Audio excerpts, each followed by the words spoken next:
৬ মাস ধরে জনসাধারণের তথ্য পাওয়ার আইনগত অধিকার ভুলুণ্ঠিত। উপদেষ্টা চান না, তাই তথ্য কমিশন কার্যকর হচ্ছে না। শেখ হাসিনার ফ্যাসিস্ট সরকারের পতন এবং ডক্টর মোহাম্মদ ইউনূসের নেতৃত্বাধীন অন্তর্বর্তী সরকার গঠিত হওয়ার পর ইতোমধ্যে ৬ মাস অতিক্রান্ত হয়ে গেছে।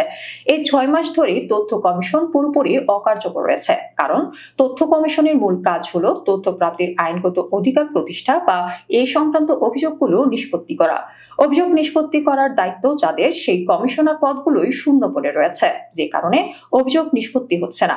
৫ আগস্টের পর প্রথম ১ মাস ছিলেন তথ্য কমিশনাররা পলাতক। ১ মাস পরে গোপন স্থান থেকে ২ জন কমিশনার পদত্যাগপত্র পাঠান। সেই থেকে গত ৫ মাসে পদ দুটোতে নতুন কোনো কমিশনার নিয়োগ দেওয়া হয়নি। অন্য একজন তথ্য কমিশনার সেই যে পলায়ন করেছেন, তার আর কোনো হদিশ পাওয়া যায়নি। এদিকে অভিযোগ নিষ্পত্তির সুযোগ না থাকায় সাধারণ মানুষও অভিযোগ দায়ের করতে পারছে না। সরকারি, আধা সরকারি সহ বিভিন্ন প্রতিষ্ঠানে তথ্যের আবেদনও করছেন না অনেকে, প্রয়োজন থাকা সত্ত্বেও। এতে জনসাধারণের তথ্য পাওয়ার আইনগত অধিকার ভুলুণ্ঠিত হচ্ছে। সংশ্লিষ্ট সূত্রের দাবি, সরকারের তথ্য উপদেষ্টা নাহিদ ইসলামই চান না তথ্য কমিশন কার্যকর হোক, সাধারণ মানুষের তথ্য পাওয়ার ন্যায্য আইনগত অধিকার প্রতিষ্ঠিত হোক। আর এ কারণেই তথ্য কমিশন পুনর্গঠন করার উদ্যোগ নেওয়া সম্ভব হয়নি ৬ মাস অতিক্রান্ত হয়ে গেলেও।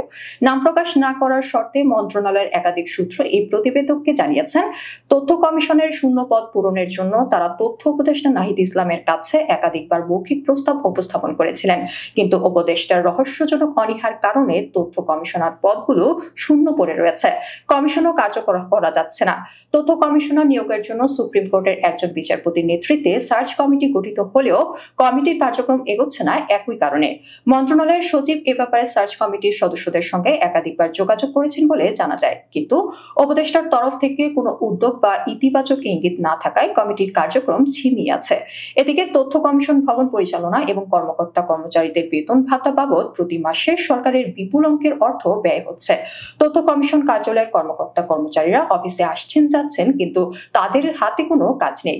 কারণ তথ্য কমিশনের মূল কাজই হলো অভিযোগ নিষ্পত্তিকে কেন্দ্র করে। অভিযোগ নিষ্পত্তির ক্ষমতা আছে একমাত্র কমিশনের, অর্থাৎ কমিশনারদের, অথচ সেই কমিশনার পদগুলোই শূন্য পড়ে রয়েছে। প্রধান তথ্য কমিশনার সহ কমিশনার পদ মোট ৩টি, তার মধ্যে ২ জন কমিশনার থাকলেই কমিশনের কার্যক্রম, যেমন অভিযোগের শুনানি ও নিষ্পত্তি করা যায়। অতীতে এই নিয়মেই চলে আসছে।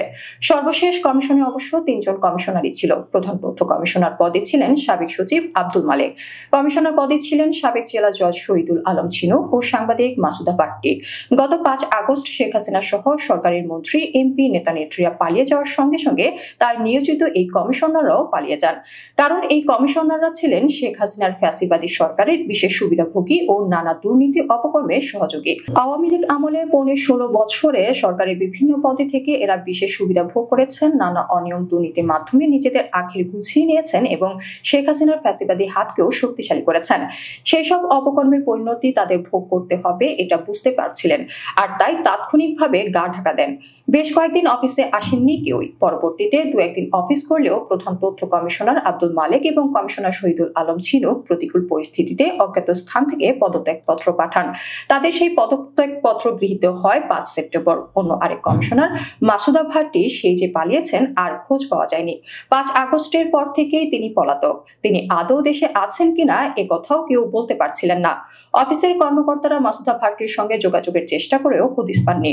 এমনকি তিনি পদত্যাগপত্রও পাঠাননি। ফলে তার বিষয়ে ব্যবস্থা নিতে আইন মন্ত্রণালয়ের মাধ্যমে সুপ্রিম জুডিশিয়াল কাউন্সিলে পাঠানো হয়। জুডিশিয়াল কাউন্সিলের প্রতিবেদনের পরিপ্রেক্ষিতে গত ২০ জানুয়ারি তাকে কমিশনার পদ থেকে অপসারণ করা হয়।